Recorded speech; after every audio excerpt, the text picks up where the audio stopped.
Good morning, everybody. Good morning. Okay, well, that was pretty good. I was wondering if you're going to find a picture for it. Anyway, it's not exactly right. Oh, you did really? Yeah, I that's collaged interesting. that. Anyway, Johnny and his 7 friends were outside, actually. This isn't the actual picture of Johnny and his friends. But anyway, they were outside, and they were in a circle surrounding this dog, this stray dog. And the local priest saw this and came up to the circle and said, "Boys, what are you all doing?" And Johnny spoke up to the priest and said, "Well, we're seeing who can tell the biggest lie, and who does gets to take this dog home and have the dog." And the priest went on and started to say how it's not good to lie. You shouldn't lie, and you should be always telling the truth. And when he was a young boy, he never lied. And Johnny spoke up after that and said, "Okay, Father, you can get the dog."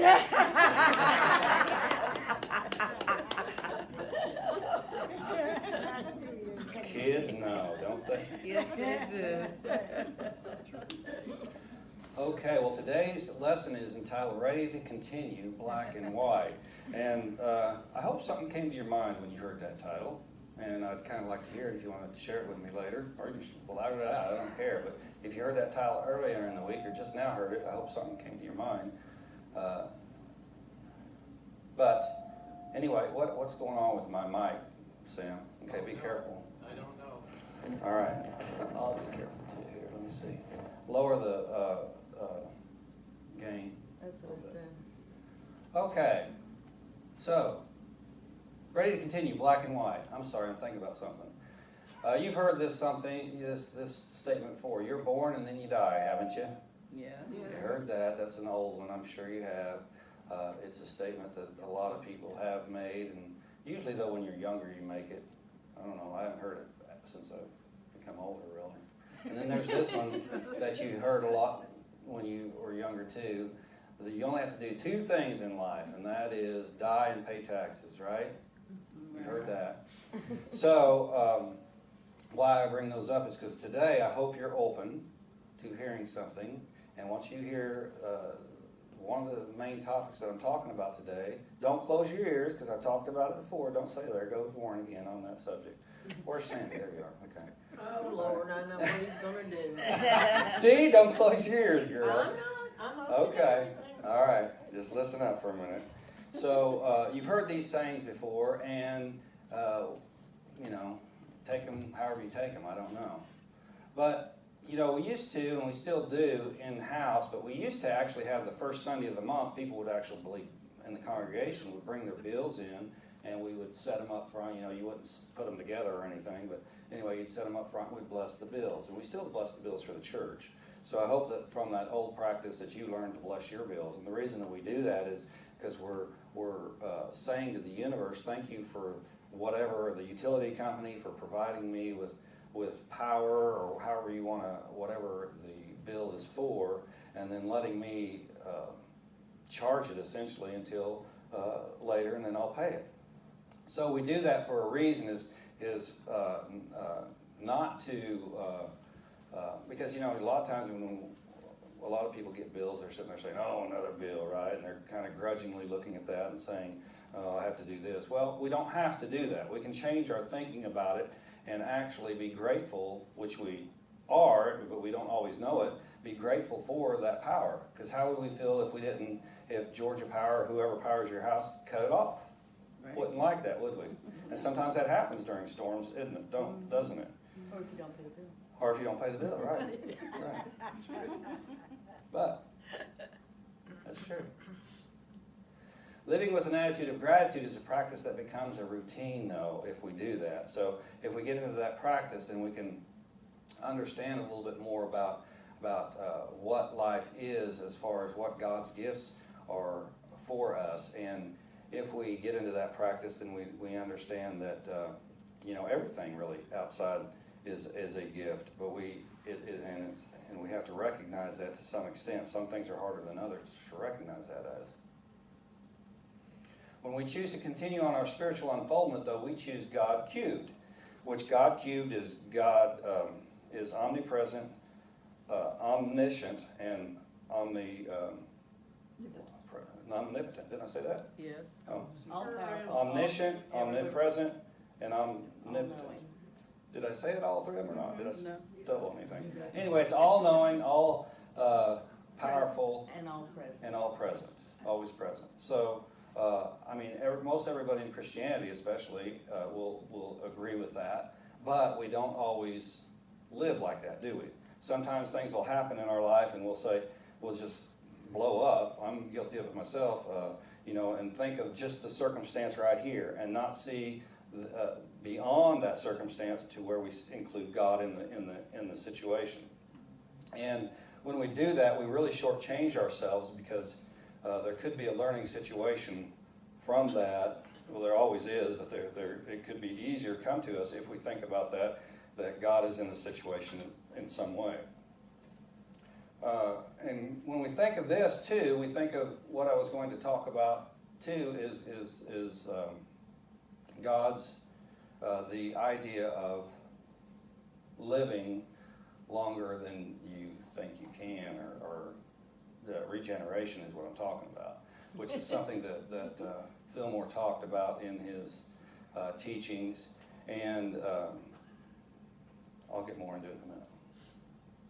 This part of life, though, is like a test. And I didn't put it, this part of life is a test, and for those of you who don't know how I speak, this part of life means this human experience, okay?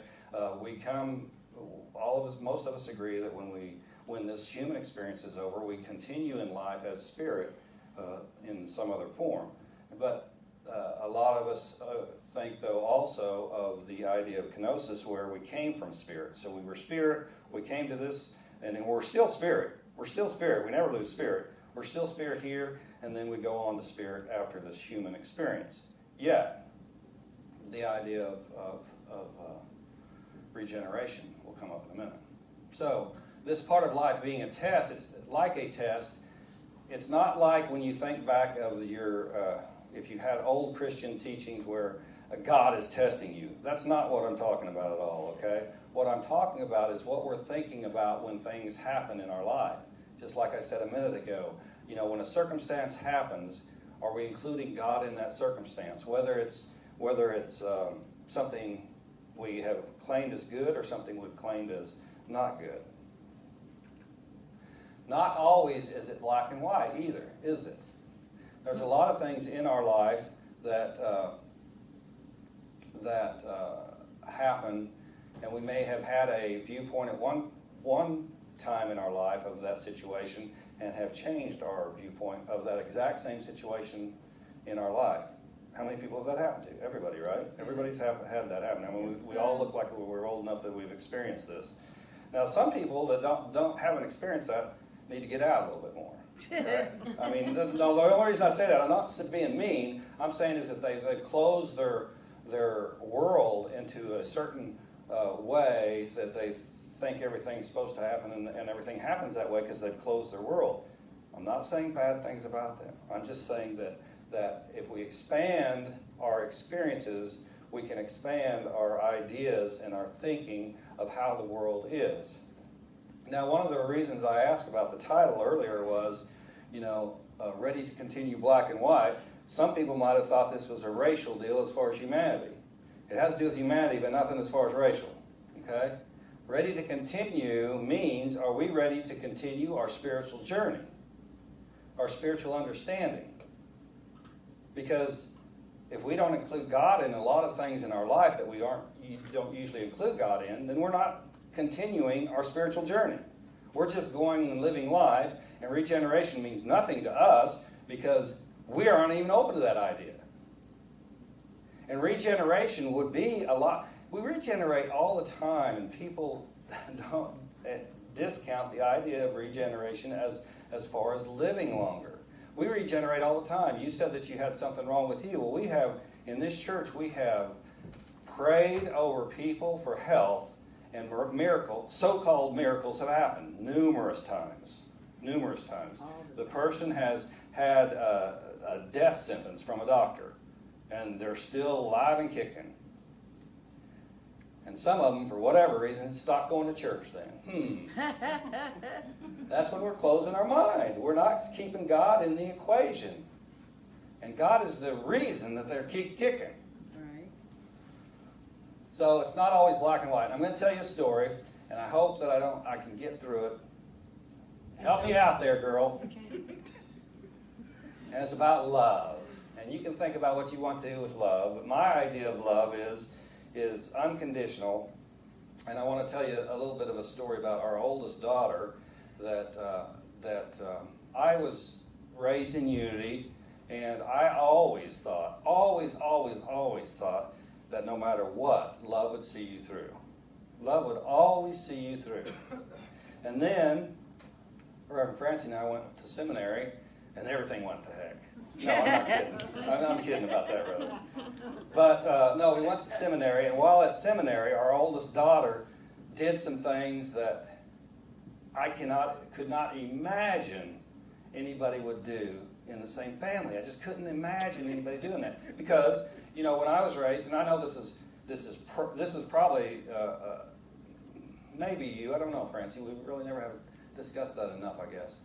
I was raised in Texas, and in Texas, the family unit was something strong, and you never turn against a family member ever.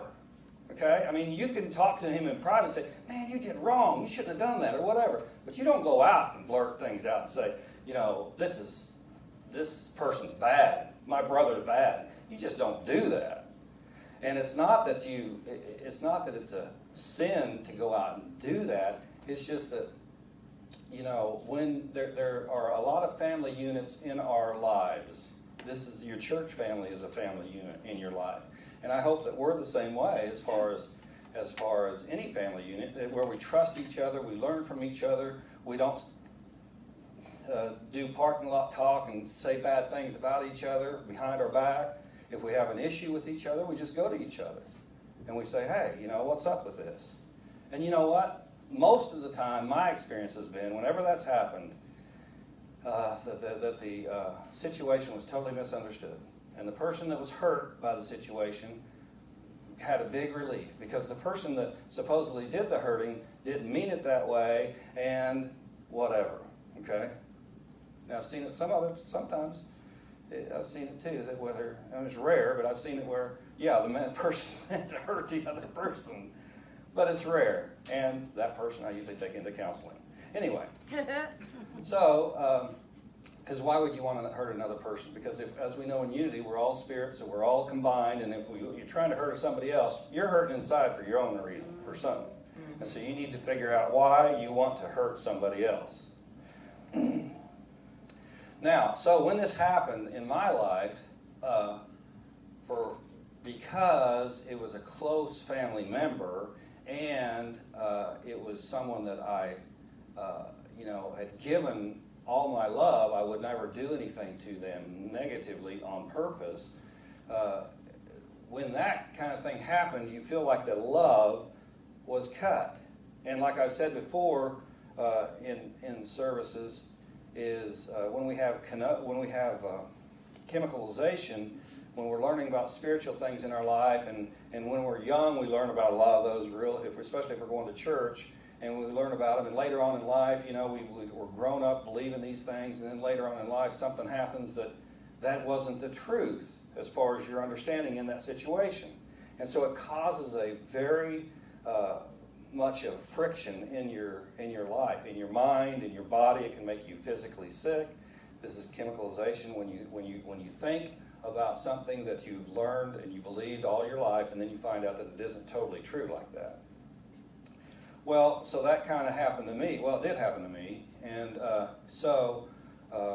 when that happened, it was a deep, deep, deep understanding, a deep, deep, deep belief that was in me that felt like it was being changed, that wasn't true. And even though it felt like that, it was something that was shifted in me to a greater understanding of love. So over time, it didn't happen like that. You go through all the stages, all the hurt and all that stuff. But when that happened, what happened to me at least was, the hurt, can't understand it, why did it happen, all that stuff. And then you start thinking, well, and you go through that part where you say, well, I was wrong, this is wrong. Love doesn't conquer everything. And you go through all those stages, and then you look at it after a while and see what the whole situation was. And what you can grasp from that may be richer, and in my situation it was, of the original teaching that you learned. And so what I'm saying is that the original teaching wasn't wrong, but there was more to it that I needed to learn. Okay? And we can, if we're open to things, then we can see that happen in our life. Even though we may be experiencing something that is painful or something that hurts us, we can still be open later, not necessarily right when it happens, but later at some point we need to be open to what is more beyond what we've learned so far. Which is a good thing, even though you wouldn't wish it on anybody, right? But sometimes we have to go through that catharsis or whatever to get through to that. Our outlook in this part of life does not depend, though, on someone else's outlook on this part of life. So if everybody thinks that we're going to die, it doesn't mean that you have to think you're going to die. Okay? If everybody says like at first, you're gonna nothing but death and taxes, you can do whatever. I mean, do you know anybody that doesn't pay taxes? Maybe not, but maybe you do. So already you've said half that equation is not true.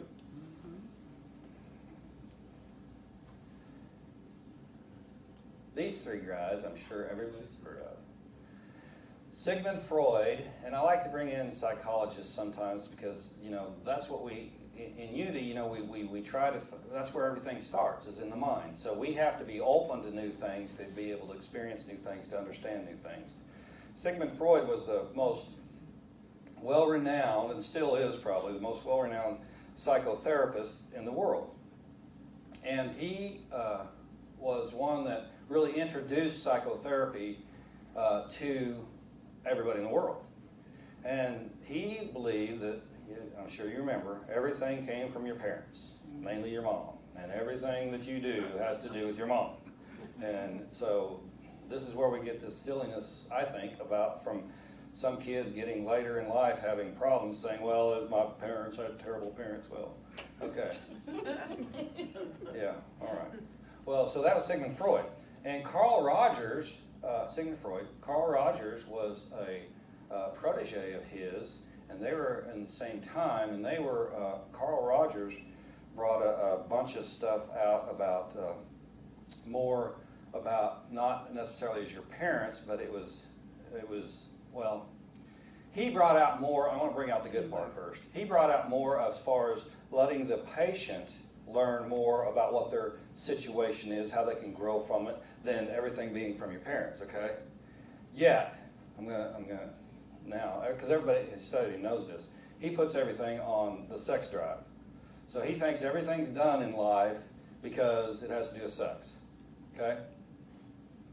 Now, we move on, and so Rogers added to Freud. Now, they didn't agree with each other, but they added to each other. He agreed with him more than him agreeing with him. So, anyway, then you get Carl Jung. It's spelled with a J. Oh, you got it up there. Carl Jung was totally different after that. And he had to do more with dreams, and as far as a person, as far as psychotherapy. And so he was able to tell everybody how to not only interpret their dreams, but also to take their dreams and use them in a positive manner, or however manner you wanted to. What dreams are for, and what you can use them for. But he also did a lot of stuff for, he believed, plants, even rocks and things had spiritual content to them, and we can learn from them. Now, I know that sounds kind of hokey to some people, but it isn't. He actually, believe it or not, Jung is credited with a lot of anthropology and a lot of different stuff that to improve it. So, we may think it's hokey at times, but if we look into work that somebody's done and how they came to those conclusions, you can maybe see how they did. And I don't know how many people have heard about that, and this is a lot more recent than these three, but it's not recent. It's probably in the 90s, I think. But that Japanese, I thought it was a doctor that did the water exercise. Kokomoso. Yeah, I don't know, but y'all have heard of that? Well, he did a water study with a lot of people about how water's, how it's flowing, how it can assist people in our moods and in our demeanor.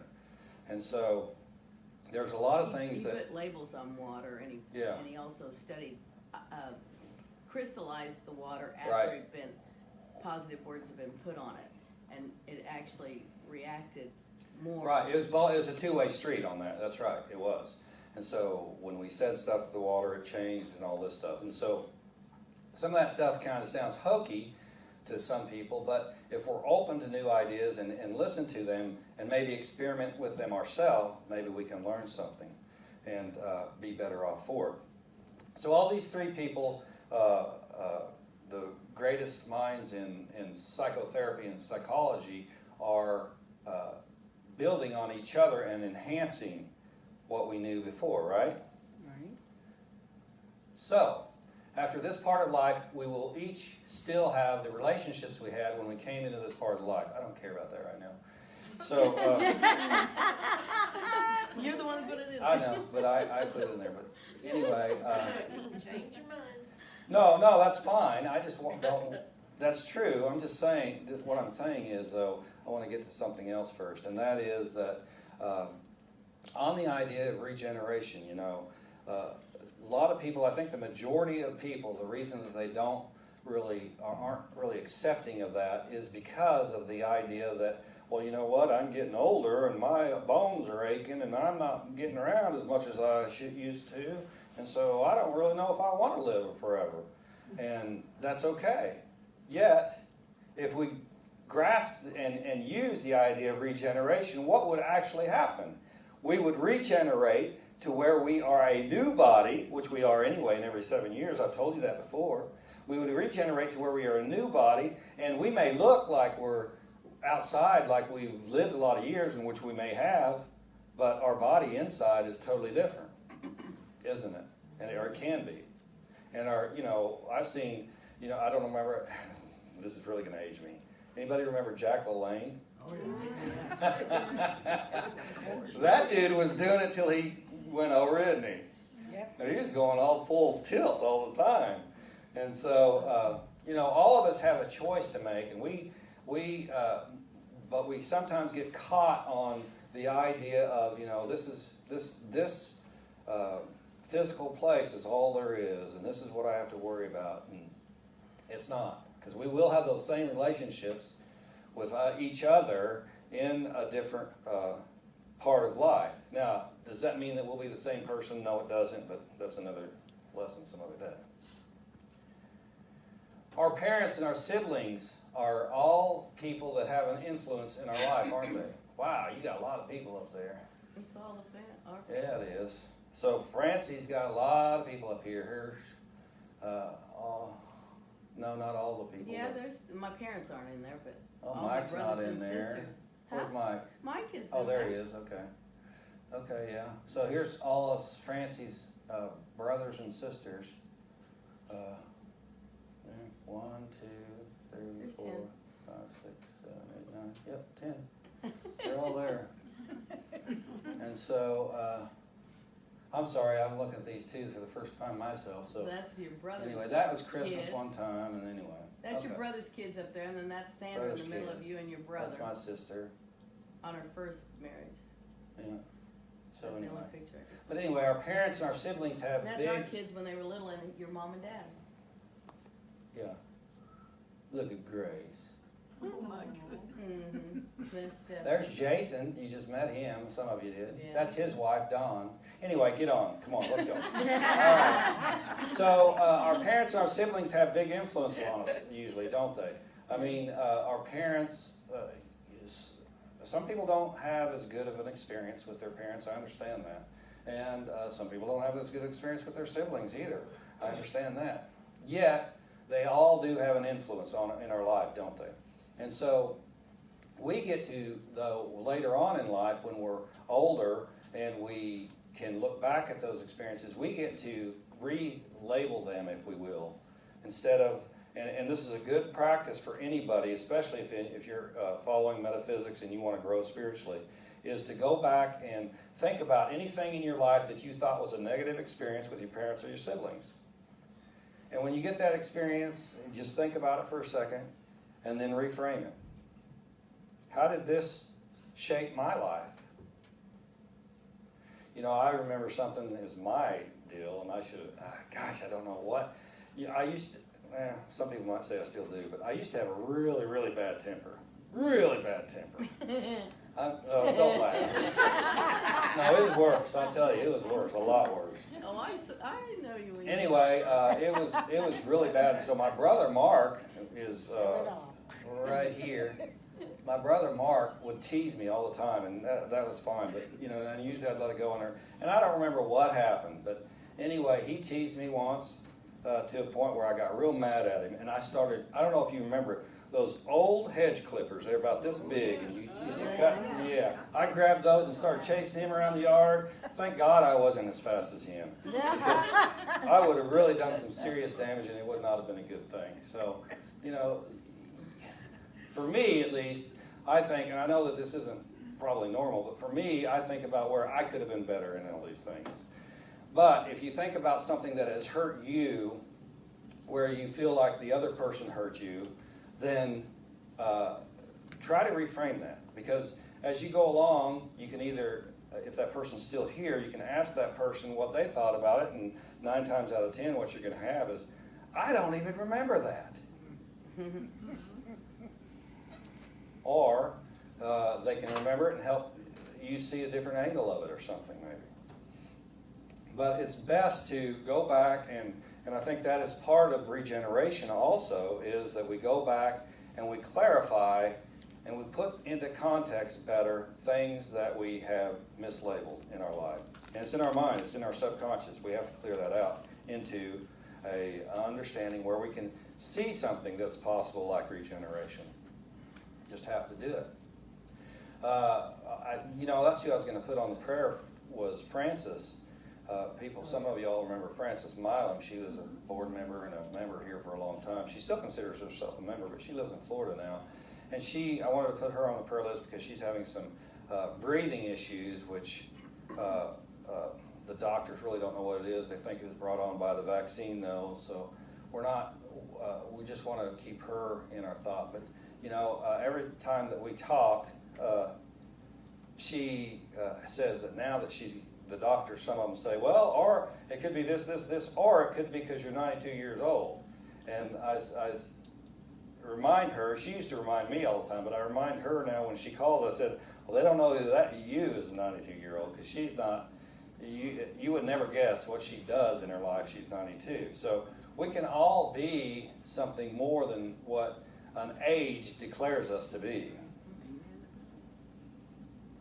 Our goodness is to be expressed in this form to continue in our expression of the divine. And the reason that regeneration, or the idea of regeneration and the expression actually of regeneration, is important to me and to us as a humanity, I believe, is to recognize that we are spiritual beings, and to prove beyond a shadow of a doubt that we are spiritual beings. And people, and this is something I'm trying to shift my thinking on, is because right now it appears to be that the majority of people think that that is impossibility. That we live so long and then we die, period, and that's it.